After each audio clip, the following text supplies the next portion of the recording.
How do? Today I'm going to be making a fret scale length ruler, specifically for this bass, but it doesn't really matter what scale you need, does it? Yes, it's time to make a fretboard for this through neck multi-scale bass. So this is going to be a 33-inch scale at this side and a 35-inch scale at this side. So we need two. So I thought I'd make my own because it's time to work on the fretboard. Now, this beautiful piece of wood is going to be the fretboard. It's absolutely gorgeous. It's a piece of Meranti.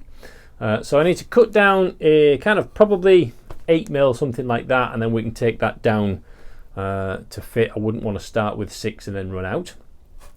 So we need to cut that down first.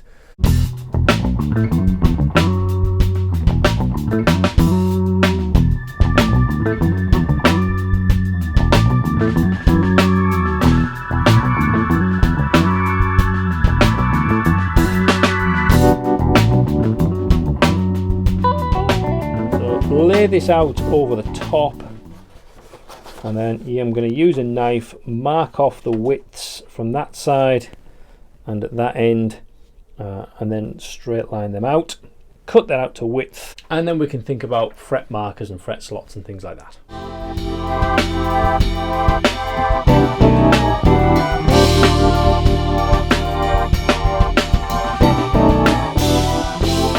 With that fretboard material cut out, it's time to mark off where those frets going to go, if nothing else so we can top and tail that, because it's going to be angled. We can't just slice it off nice and straight. Now, guitar scale length rulers are 10 a penny. You can find them all over the place. So this is the nice crimson one. It's really good quality one, this one, but there are loads available. Fretboard scale length rulers for bass guitars are few and far between. So you can make them. I made this one. This is a 34-inch. I've marked it off, and I've marked all the way along where those frets go for a 34-inch scale. Now I took this from a bass that was a 34-inch scale length, measured it, it was accurate, it was fine. So as I was refretting the neck, I was able to use those little slices to mark off exactly where it should fit. Didn't need a ruler at all. So if you have a guitar, you can go right down the center of your guitar and mark off exactly where the center point of all those frets are, and suddenly you've got a scale length ruler. Now, what I don't have is a 33-inch scale, and I don't have a 35-inch scale. So that means we're going to have to get the fret calculator out to measure off exactly where each of those frets going to be. So I'm going to make another one of these. So with this one, I'm going to put a 30-inch scale, kind of baritone, along with this one, and then I'm going to make a completely separate one, and then I'm going to make a completely separate one with a 33 and a 35 on it on the one plank. Means I only need to mark this out with measuring stuff once. After that, I've got all the scale lengths I need to make more and more guitars and basses in the future. So we can see this original one was made in a nice hardwood, and we can put the 30-inch scale on the other side of that. Does it need to be hardwood that we're going to use? No, doesn't really matter at all. So I've got this long offcut of pine here, relatively thin, so I'm going to plane this flat. It doesn't need to be perfect because it's not a ruler, but it does want to be flat so you're not going to get splinters if nothing else. And then we'll get the measuring stuff out and mark all the way along for where we need to be. And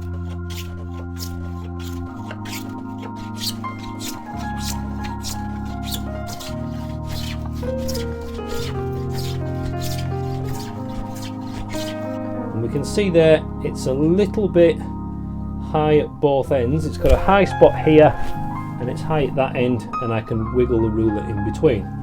So I'm just going to level it off a little bit.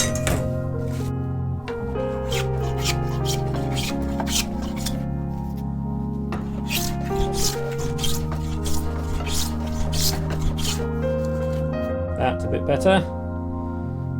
Not perfect, but it doesn't need to be. So this planed edge now gives us the flat edge that's going to sit on top of the fretboard. I'm now just going to plane each side because that's where the actual markings for the distances will be.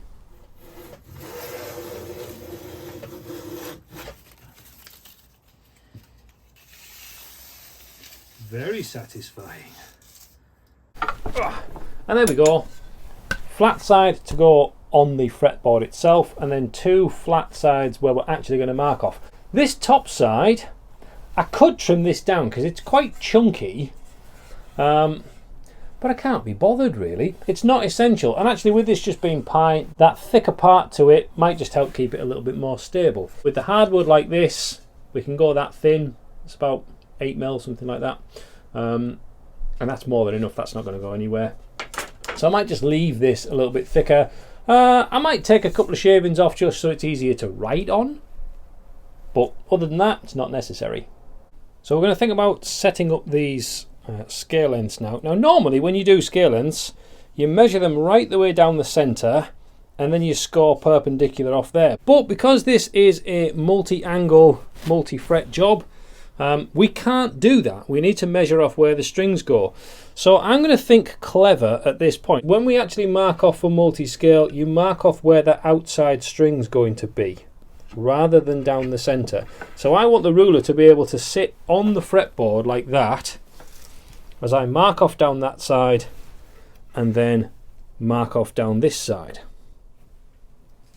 So before we need to worry about calculating and measuring things, I'm literally going to mark off where the nut is going to be.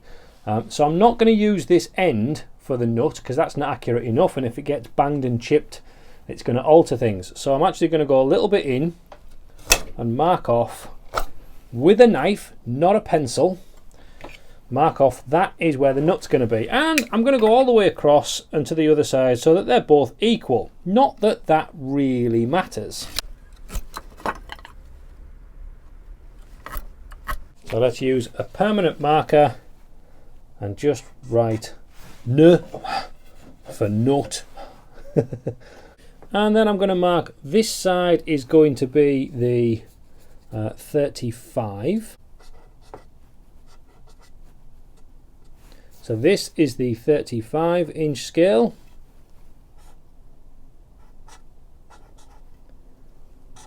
This is the 34-inch scale, so we know which side I'm looking at. Now we keep going on about these inch-related scale lengths, but when we come down to marking them off, I'm going to use millimeters because I think they're just that bit more accurate. On here with the knife, we can even go down to about 1/4 mil, whereas on these long rulers, we're only going to get kind of 16ths, 30 seconds at the most, and that's not really going to be accurate enough. So all the measurements that I'm going to put out will be in millimeters. You could just search, there are apps, free ones. So this is called Set Fret. Automatically does it in millimeters, and we want to have 889. So it's 889 millimeters for a 35-inch scale length. Calculate, and there we go. So these are always marked off from the nut. It's not one fret to another fret, because then faults get exponentially larger, whereas here we're always resetting from that nut inwards. Do make sure you have an accurate ruler. Not all rulers are made equally, so make sure you've got a good one. And I'm going to put my knife in that nut slot that we put there and put the ruler up against it, so I know that is set at 0, and I'm going to do that for every single one of these markings to make sure it's accurate.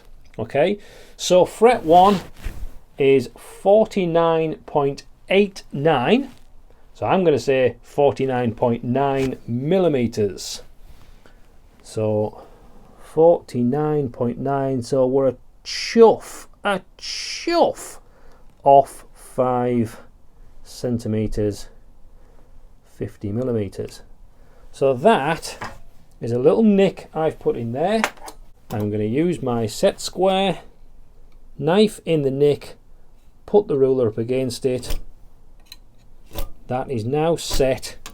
First fret, 35-inch scale length is now done. Okay, number 2.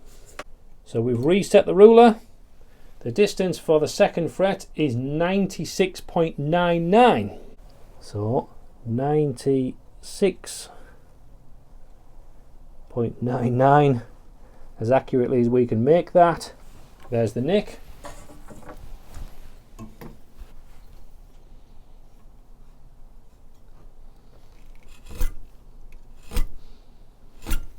there's the strike. Keep going like that all the way along. I would do at least 24 frets, just because you're probably not going to go any longer than that, and at least we have that length. Whether you want to do 22 or 24, the ruler is big enough.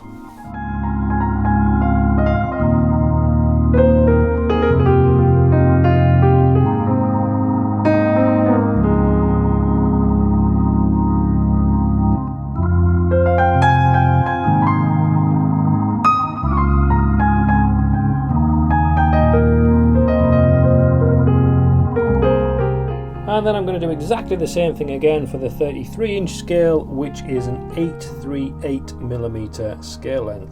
And with that, we have a fretboard ready to go, and we have a scale length ruler. Well, in fact, two. So after marking those off, yes, I came through and marked off where those dots go as well.